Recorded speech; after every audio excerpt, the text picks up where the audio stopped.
Weirdly, I had been really drawn to trans stories. And I think that there was a lot of talk around, like, will you let your boys wear nail polish? Will you let them grow their hair long? Can they wear dresses? And so as a mom, I was already thinking about that. So when she doesn't think she came out to me, but when she kind of opened the box, I was like, this is a road we're starting down. She said, I'm trans. And I said, I know.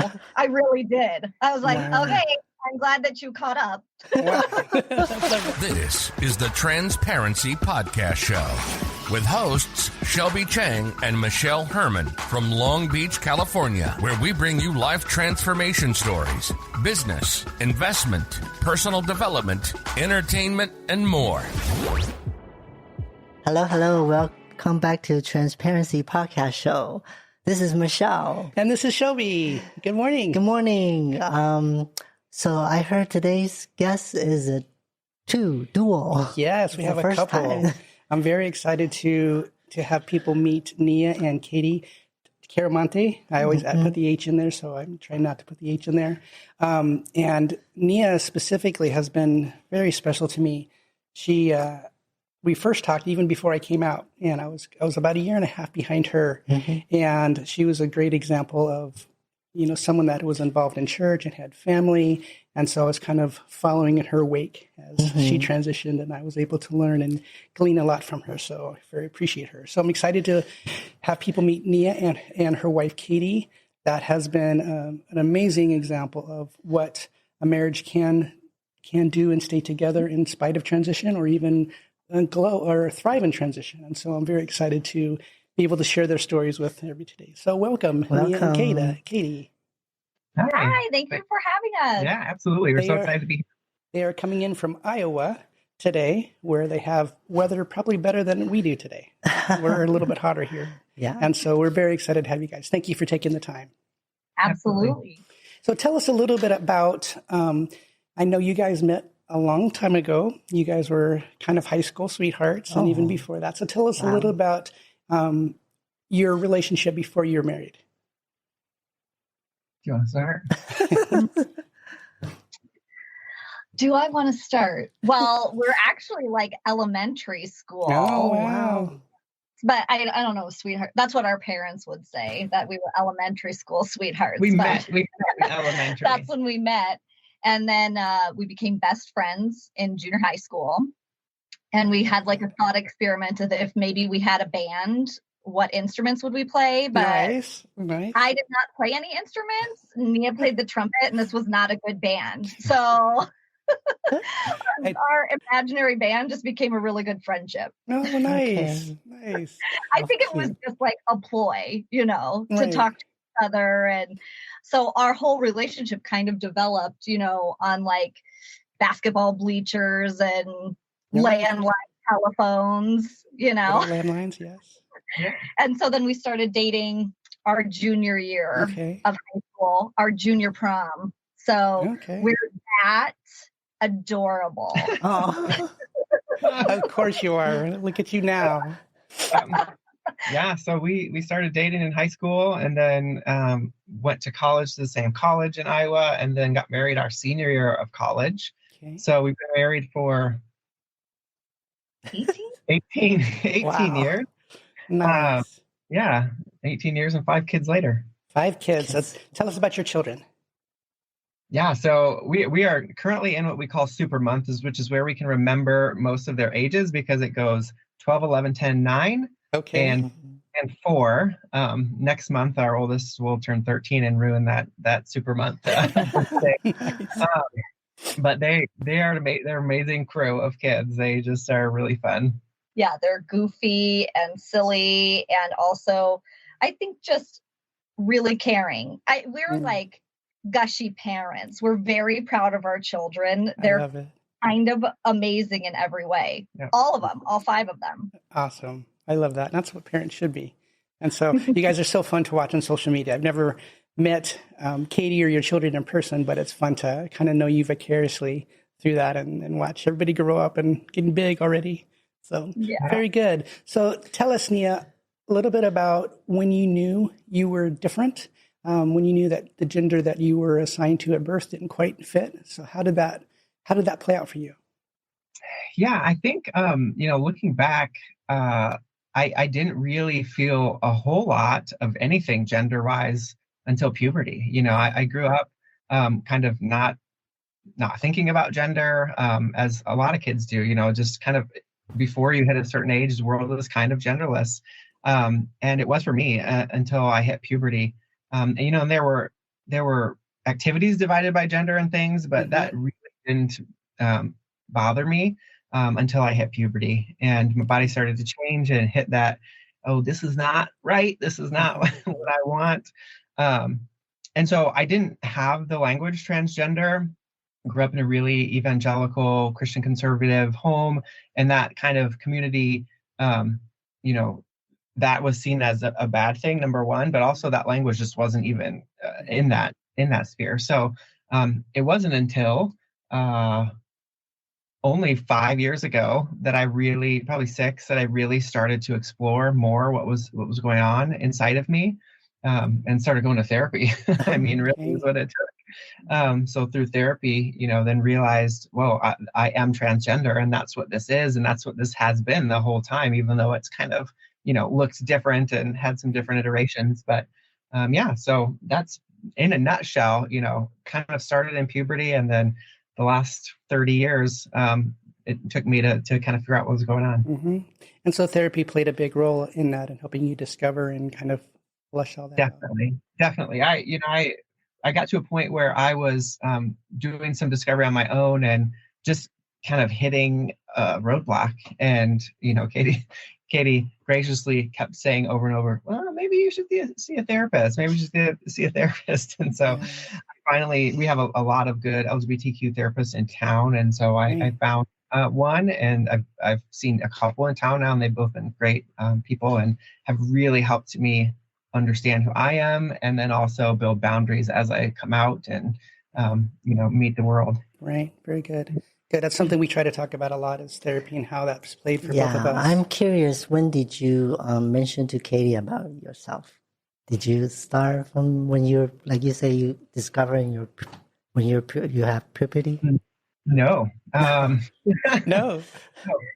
definitely not. So I think it was probably, when I actually literally came out and said I'm transgender, it wasn't until 2018. Okay. So not that long ago. We had some discussions a couple of years prior to that, as I had started to explore some more of myself. And the day that I went to therapy, I went to therapy and realized that I was trans, and I was driving home, thinking, okay, how am I gonna talk to Katie about this? Because this is a hard conversation. So I, in my mind was like, what if I just kind of test the waters and, hedge a little bit to see if she's okay with it before I kind of, blurt out that I'm transgender. But in that kind of thought experiment, I realized it wasn't fair to either one of us if I didn't say who I was and we ended up staying, or if, because of me or because of her. So I just came home and I said, I'm transgender. And when we had the opportunity to sit down and talk, and she turned to me and said, I know. Oh, wow. How do you know? I am curious. How do you know? That's a good question. Well, Nia always talks about this moment as the moment that she came out to me, but that to me is not the moment that she came out. Interesting.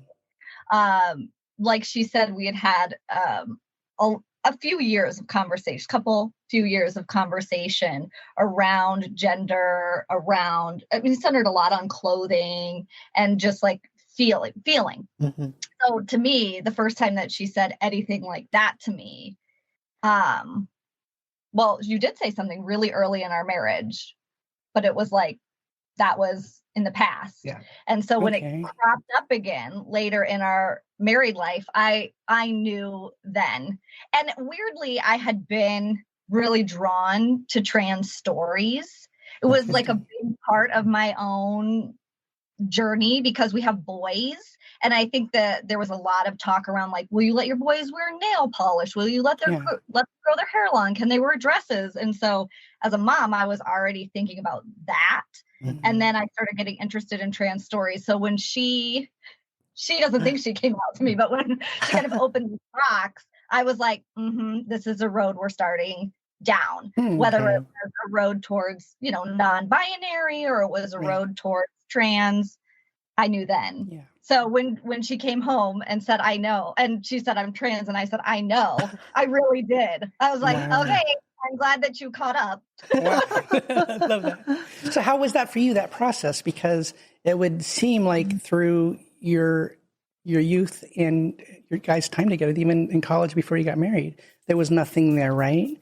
And so that had to be a journey for you to kind of wrap your mind around this.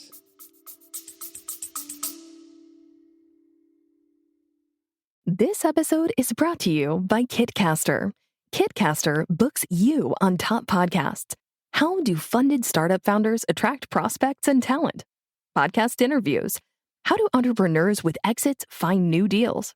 Podcast interviews. How do C-suite execs differentiate in crowded markets? Podcast interviews.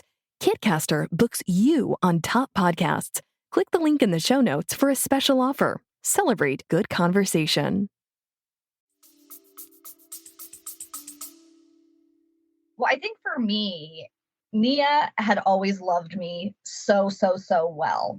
I live with a lot of depression and anxiety, and Nia has seen me in some of my deepest, darkest holes and just met me there. So as much as I said, I see you when she came out to me, she had said the same thing to me, our whole marriage. But I really had felt almost our entire marriage that there was one roadblock that I just could never love her quite the same as she could love me. I always knew that there was some sort of imbalance. Like there was just something I wasn't seeing, because I always thought, oh my God, you're so much better than me because you can love me like this. And I don't think I'm giving you that same kind of love. And so when she came out, of course, it was like, what is going to happen? And there was a lot of like internally, externally, I'm like, okay. Right. Internally, I'm like, oh my God. Yes, certainly. But, you deal with that feeling, because coupled with that like chaotic, what am I going to do feeling, was also this feeling of that's the thing. That's the thing that has been in the way. That's the reason why I haven't been able to reach her as much as I want to. That's it. That's the blockage. And so it was like a key that unlocked a deeper relationship for me with her. And while I do think you're really amazing and great, I don't think you're better than me anymore. Oh, bummer. I love it. We go for equality in this relationship. Equality. Oh, I love that. That's so beautiful, because I know there's many of us that have stories like mine where we had a great marriage and but our spouse was just not able to be on this journey with us. And which is confusing, because if you're a good friend and someone that unconditionally loves someone and someone that is committed, and then, to death do us part, and then this comes up, certainly this rocks everybody's world that we're associated with. But I love the fact that you're able to see that as kind of what was missing. And there was something there that I couldn't put my finger on, but now this is it. And then you allow that in your openness and in your love for Nia, you allow that to blossom into the relationship you have now. And that's beautiful. Yeah, I don't think resistance was futile. Yeah, right. Couldn't really have a choice. But I do want to say too, I think that what helped me also is that I did not have a good idea of my own sexuality. Nia is the only person I've ever kissed. She's the only person I've ever been with. And so I got to really discover my own sexuality, which at the front was terrifying. And now is so liberating. Wow. I like to say that Nia gifted me my queerness because I didn't know that I was queer. I hadn't had the experience. Right. But this is one stroke of luck, I would say, inside our relationship, is that I am queer. And so I think that really helped the process a lot, is I didn't look into my own sexuality and say, oh, I am strictly straight. I looked into my own sexuality and said, oh, there's a lot more here. Right, exactly, which is amazing. And that open-mindedness is a beautiful thing. Yeah. So I want to ask, like, because after Nia transition, when you guys go out, is there any fun stories or any difference from prior? Like, let's say you go on a date or take kids out. Is there some? Oh Lord. Yeah. So when we first started going out, we live in a community that's it's a city. It's 500,000 people, but it's small feel to it. And so when I first started to transition, before she knew, but not everybody knew. I mean, I think it was kind of scary to go out together. I won't speak for you, but I know for me, even running into somebody not being out was terrifying. You mean like just when you were fully dressed as yourself? Yeah, just out. I'm out, but not out to other people. So that there was like that stage in between. And I think for me now, going out on dates, we went out last night and it's just so freeing. I don't know. I only know what I knew before, which was not freedom. But going out now is just so much more fun. Wow. Nice. I feel like I'm much more loose when we go out on dates. And I mean, we've always had good dates, so that's true. But there was a time in transition where Nia's transition was a public transition. She didn't go through like a lot of, there was privacy and more androgyny in the private moments, but then Nia did go through a transition period where, it was clear she was transitioning, Right. So there was, for me, a lot of fear in those like year maybe that it was clear you were transitioning, because anywhere you go, you're told to be afraid, really. Mm-hmm. And for good reason. Trans people are targeted and they're harmed. And I thought to myself, what am I going to do? Like, am I just going to bystand this? What am I going to do? And then it turns out in our community, everywhere we go, we get the occasional looks, which is kind of like, yeah, take us in. But overwhelmingly, we have such positive response from people. Like last night, we were out at a bar and the kid was so great. The waiter brought us an extra drink. We met, exchanged names and talked a little bit, which before that would not have been something that we would have done on a date, engaged with people outside of the two of us. Oh. Yeah. And I will say too, Shelby, to answer your question, weirdly, we did have a lot of fun and not weirdly, there was not a lot of change, to your question, because we still have a lot of fun. And, the kids, I feel like my relationship with the kids didn't really change. Okay, so we get to go out and have fun and be a family. And it kind of is as it was before. There was that period where it wasn't, and it was hard, but and now it kind of is as it was before, which is awesome. That's amazing. Congrats. Yes, and I love that, even because we, especially here in California, we think we are blessed for sure by the acceptance that we have in general day-to-day life, but other places don't have that. But go Iowa, it sounds like I've heard you mention before that there is a great community in Des Moines, and you live just outside of that, and so that's really great to hear. Yeah, it's we also, there's a thing called Iowa Nice, so no one's going to be like real mean to you, but maybe talk behind your back. But yeah, it's especially in the city, it's really nice to be in a community that is accepting. Excellent, very good, very good. Tell us a little bit about Nia. I know that you have a job that you are very open with, and kind of the nature of your position, you had to be in certain ways. So tell us a little about what you do and how transition was for that, in that role. Yeah, so I'm a director of human resources for an education agency here in Iowa, and it's a 750 person organization. So I really had high visibility in my role before I came out. Right. So the coming out process meant that I had to communicate with almost everybody. I really did have to communicate with everybody in the organization, because you don't want an employee coming to you for something and being like, what? I don't understand.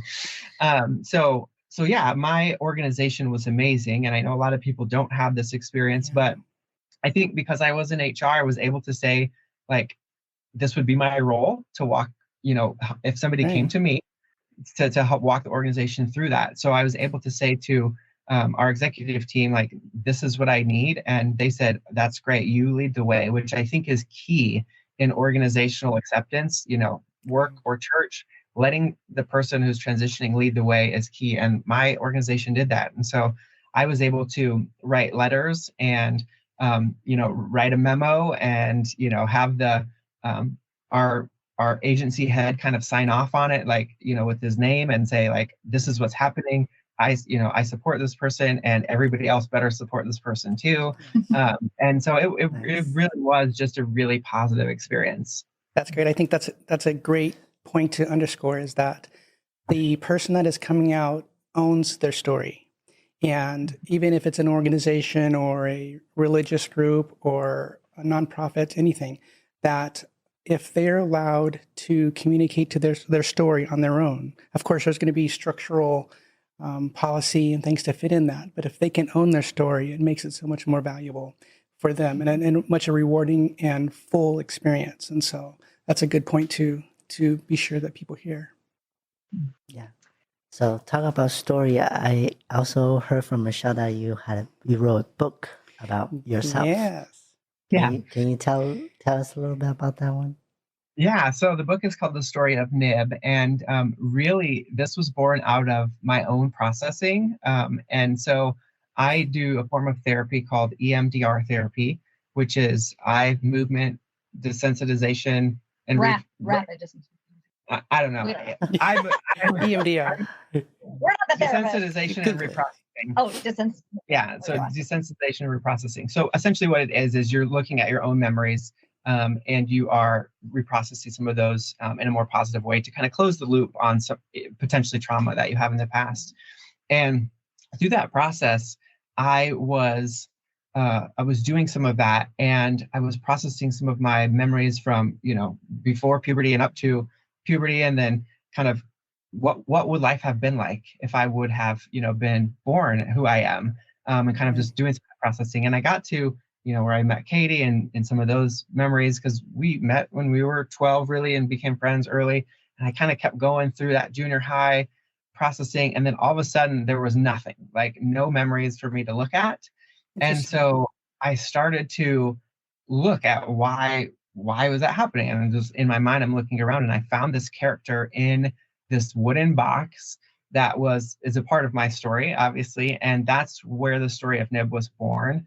And so I had a daily processing session of who is this character? What do they want? Why are they here?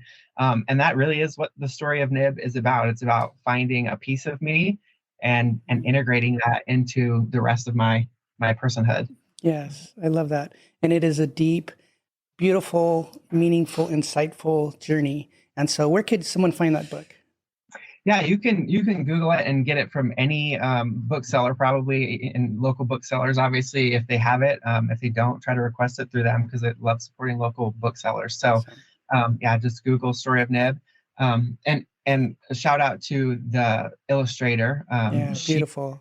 I mean, this was not really meant for public consumption, but I had this illustrator, this trans woman in South America, do an illustration for one of these scenes for me, and I loved it so much. And I just kept having her do more and more until I was like, you know what, we just do all of them, and we're just gonna put this together. So Great. Yeah, it's beautiful. Great. Yeah, I would definitely recommend it as part of someone's own process of coming out, but also sharing with a child or someone else that you're relating to that is going through some type of self-search, internal dialogue of what authenticity means for me. And so it's a powerful tool. So thank you for writing it. Thank you for telling us about it.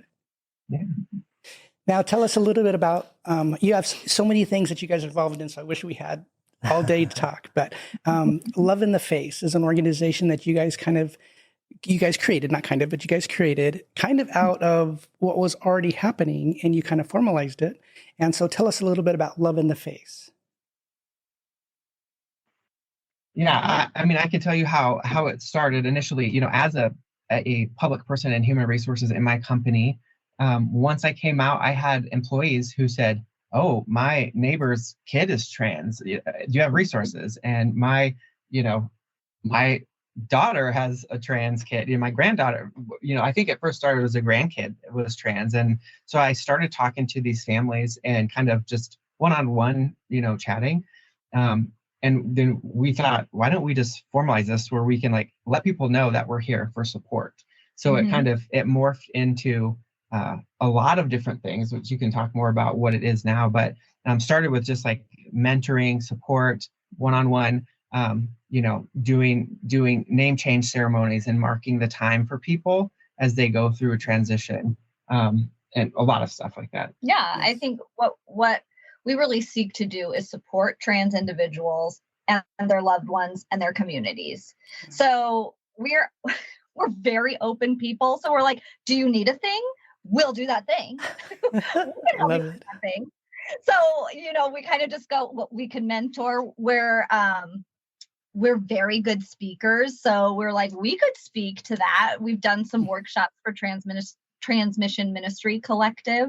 Yes. And then we also offer support for spouses or parents, which is hard. I mean, that's difficult, and it's a difficult step for a lot of spouses and parents to take. And it's taken a long time to gain enough trust and traction in the community for spouses to want to reach out, but we're getting there too. So, but what we want is a place where people know that they're loved no matter what. You can feel what you feel. You can be who you are. You don't have to be over the moon that your spouse or your child or your loved one is trans.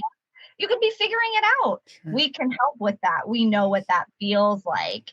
And you can be going through it from, the trans individual side and needing support. And what we found when we were in the middle of this is, where do we go? Right. Where do I go in particular? I didn't know where I was supposed to go. Right. Because it feels like a secret world when you're in it. And really it is. Yeah, especially as a spouse, I'd imagine. Yes. And we're trying, part of what Love in the Face wants to do is make it not so secret. Yes. Because having a trans spouse, being a queer family, is something we should absolutely celebrate. But we need a bridge from shame to celebration. Yeah, so I love that. And so that's what we want to do. We want to provide that bridge. I love that. Now, how can people find you and see what all the services you have and what could be beneficial for them? Yeah, they can go to loveintheface.com. We're also on Instagram at loveintheface. But yeah, loveintheface.com, you can look at, so mentoring support services really is kind of conversational. We try to do that for free as much as we can because that's what we know we needed when we were there. So we don't charge for that. But we do speaking at corporations and at churches. Katie has a background in the church. She can talk more about that. But so we have kind of the HR side, the religious organization side. So happy to do those kind of things. And like Katie said, we've done some workshops with Transmission Ministry Collective talking about grief inside transition and just even partnership inside transition. So we can kind of come in and help in whatever way that an organization or a family or an individual would like us to. Amazing. Great resources. Yeah. Katie, I want to ask you, because like what Michelle mentioned, there's a lot of spouse. I have like few close friends, they at first their spouse kind of supported, and somehow, I don't know, I didn't ask, but somehow down the line, they kind of just, doesn't accept this and end up divorcing. So I want to ask you if you can give advice to a trans spouse. What can you give like advice to them if they, if their spouse decide to transition? Yeah. Well, the thing that helped me the most that I ran across and just discovered while I don't even know what I was doing early in Nia's transition was something called the ring theory. And it's how it was developed for people going through grief. And what it is it kind of shows you how to develop boundaries around what's happening to you. So you put the person who's experiencing what they're going through in the middle, And then from there, you have concentric circles that kind of surround that person. That's what ring theory does. And then what ring theory says is that because it's grief, all the grief can go out. Mm-hmm. So you can be like as grief as you want. The person who's in the middle gets to grieve to the person to the outside. That person gets to grieve to the other person on the outside of that. But then stress cannot come in. So what happens is you end up creating these barriers around a person that stress should get absorbed before it hits that person in the middle. Mm. So when Nia was going through her transition, I thought, okay, Nia is in the middle of this. This is happening to her, and I'm her surrounding circle. Mm-hmm. So my job is to make sure that Nia stays safe and is able to transition in a safe environment. And then my next job is to boundary myself so I'm not taking on everybody else's stress. Right. The most difficult part was figuring out who was in my outer circles, who was safe, who could I talk to, who was going to give me good advice and not shake their finger at me. And here's the thing, the pressure when your spouse is transitioning is immense. It's huge. And I'm sure, as a transitioning person, that pressure. And for a spouse, especially a spouse who's wanting to kind of hold that pressure back and not let their spouse feel the whole weight of it, you can end up getting crushed by that. And I think you just get tired. And when you're tired, you do give up. And sometimes that's all you can do. So I think my best advice and what I experienced was that in order to protect the relationship between me and Nia, I had to surround myself with people who could shoulder my grief and give me encouragement and love. Yes. That's what I needed. Can you talk about the constant too? Because I think the Rob Bell thing, that to me, you came across this thing and set you up for being able to do all of that other stuff. So I was a pastor, was a lay minister. And so I would listen to podcasts all the time. And I was listening to a Rob Bell podcast, who is like, I love Rob Bell. If you're not familiar with him, he is a great gateway. If you have been a Christian and have deconstructed and need, a little tie back in, he's fantastic. But he was just spitballing some ideas for a book. And he was throwing out this idea that our deepest desires lead us to who we truly are. And so we can be afraid of our desires, or we can listen to them and let them take us to the root of who we are. And so I'm driving in my car. I probably had a sleeping kid in the back. And I was thinking, what do I really want from my life? Mm-hmm. And I was like, I know it was not even a question. I want Nia. I want this family, and I want this life that we're building. And so hands down, I'm going to do whatever it takes to keep this. Wow. And that became my constant. It was so clear to me. Nope, this love is worth fighting for. This life is worth fighting for. And by God, I'm going to die trying to hold on to this. Amazing. So finding that constant and knowing why I was doing this, why I was standing up to this, made all the difference. Yeah, I just from my observation, that was super key, because Katie got more dumped on than I did, because she was protecting me in those moments from outside sources. And so she absorbed a lot of garbage. And I think that it seems like, looking back, that was a big key. And that came largely from the church. Am I right? Yeah, it did. Yep. A lot of places, but yes. Yeah. I would say our community, we had a really beautiful community of people. Our systematic religion did not like what was happening.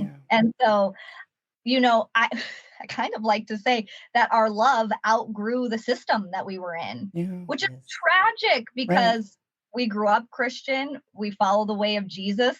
That was what Jesus preached. And to me, it was like asinine that this was shutting us down, when that's all that Jesus said is like love.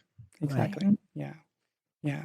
Well, you guys are such powerful examples. And let me just put this out. I know that your story is not everybody's story. And it's okay if you have a spouse, much maybe like more my story, that cannot participate in this journey with you. And that's okay, and that's valid. That's where you are.